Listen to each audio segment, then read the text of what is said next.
Bienvenue pour un nouveau message prophétique que j'appelle Wake Up Spirituel. Wake Up Spirituel, ce sont des messages de Dieu qui, je l'espère, vous aideront à vous réveiller, à vous réajuster et à saisir ce que Dieu veut que vous sachiez ou que vous fassiez, particulièrement en cette saison.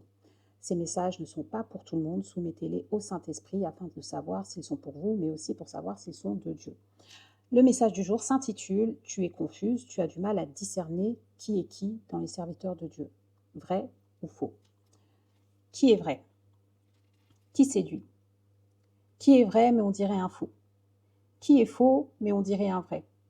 Qui prie pour les malades, fait des veillées de prière, prêche Christ, mais son cœur est éloigné de Dieu? Beaucoup de chrétiens, par exemple, pensent que Balaam est un prophète et le prennent en exemple.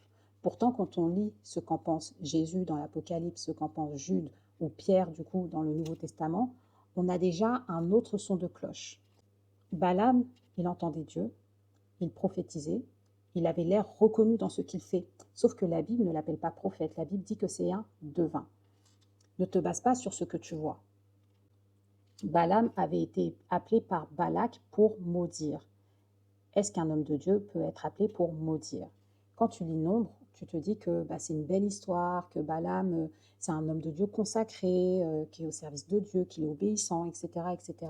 Mais en fait, tu vas vite réaliser en cette saison que ceux en qui tu avais mis ta confiance ne sont pas fiables. Ceux qui n'étaient pas fiables le deviennent peut-être. C'est compliqué, tu dois vraiment éprouver les esprits. 1 Jean 4, bien-aimés, n'ajoutez pas foi à tout esprit, mais éprouvez les esprits pour savoir s'ils sont de Dieu, car plusieurs faux prophètes sont venus dans le monde. Qu'est-ce que dit la Bible sur les devins? Allons dans Deutéronome 18, 10, 12. La Bible dit qu'on ne trouve chez toi personne, plus loin, qui exerce le métier de devin, plus loin, car quiconque fait ces choses est en abomination à l'Éternel. Là, la Bible, elle dit en fait, Balaam, par rapport à ce qu'il faisait, parce qu'on n'a pas toutes les infos, mais on dit que c'est un devin, il est en abomination à l'Éternel. Lévitique 26, si quelqu'un s'adresse à ceux qui évoquent les esprits ou aux devins pour se prostituer après eux, je tournerai ma face contre cet homme et je le retrancherai du milieu de son peuple.